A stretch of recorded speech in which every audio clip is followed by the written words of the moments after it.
Hey guys, welcome back to another new video, and in today's episode we are going to be going over the Manhattan Project.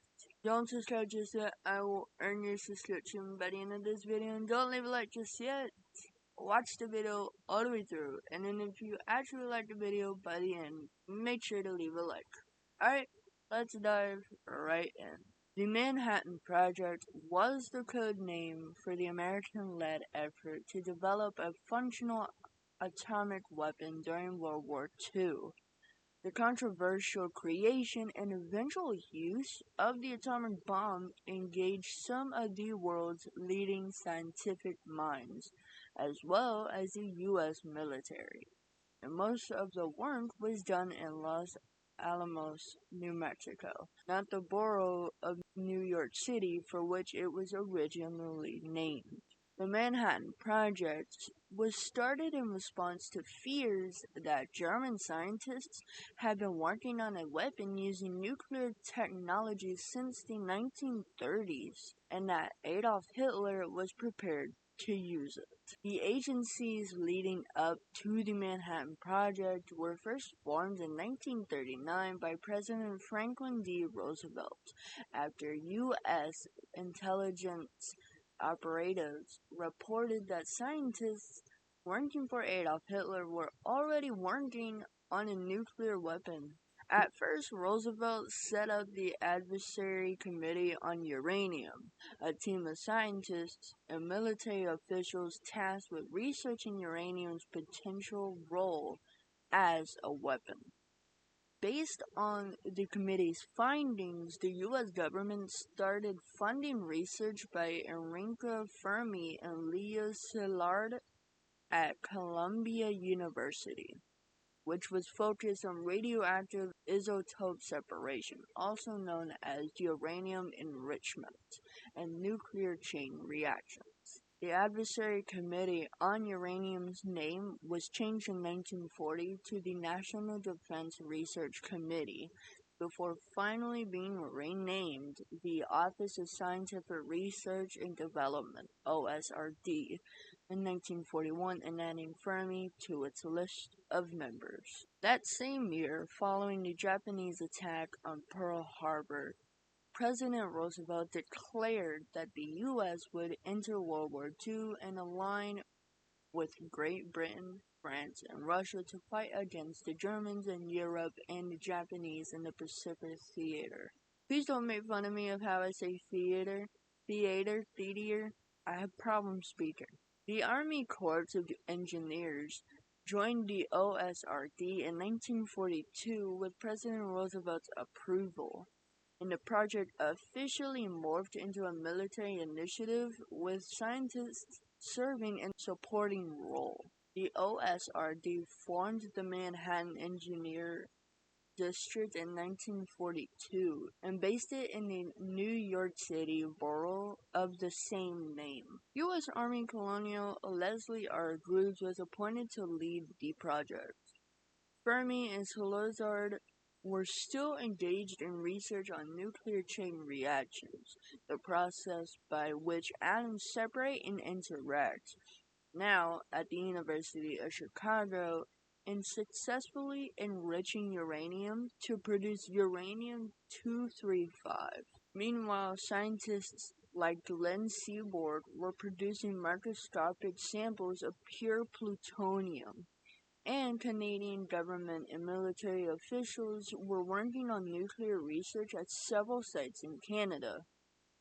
On December 28, 1942, President Roosevelt authorized the formation of the Manhattan Project to combine these various research efforts with the goal of weaponizing nuclear energy.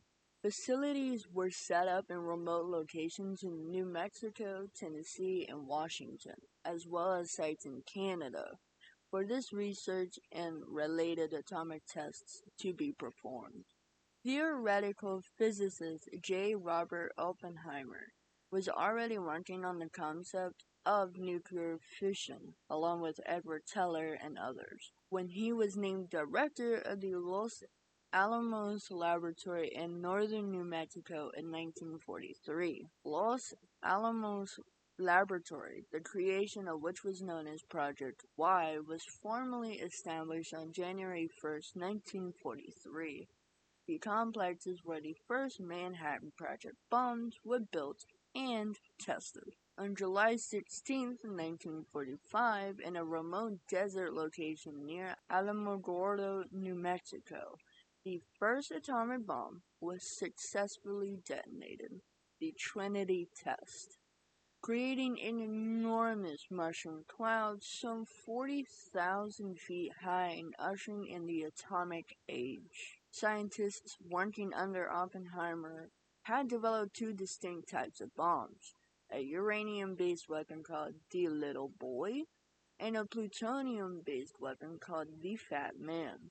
With both designs in the works at Los Alamos, they became an important part of U.S. strategy aimed at bringing an end to World War II.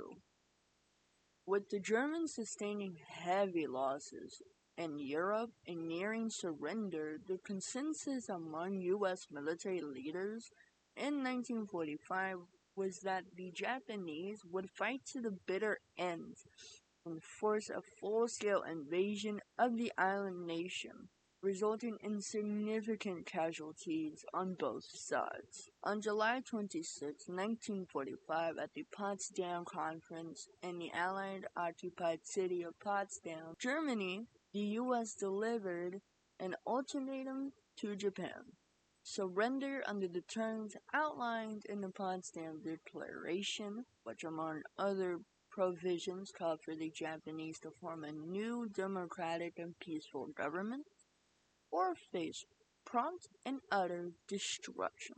At the Potsdam Declaration provided no role for the emperor in Japan's future. The ruler of the island nation was unwilling to accept its terms. Meanwhile, the military leaders of the Manhattan Project had identified Hiroshima, Japan, as an ideal target for an atomic bomb, given its size and the fact that there were no known American prisoners of war in the area. A forceful demonstration of the technology developed in New Mexico was deemed necessary to encourage the Japanese to surrender. With no surrender agreement in place, on August 6, 1945, the Enola Gay bomber plane dropped the as yet untested Little Boy bomb some 1,900 feet above Hiroshima, causing unprecedented destruction and death over an area of 5 square miles. 3 days later, with still no surrender declared, on August 9th, the Fat Man bomb was dropped over Nagasaki, the site of a torpedo building plant, destroying more than 3 square miles of the city.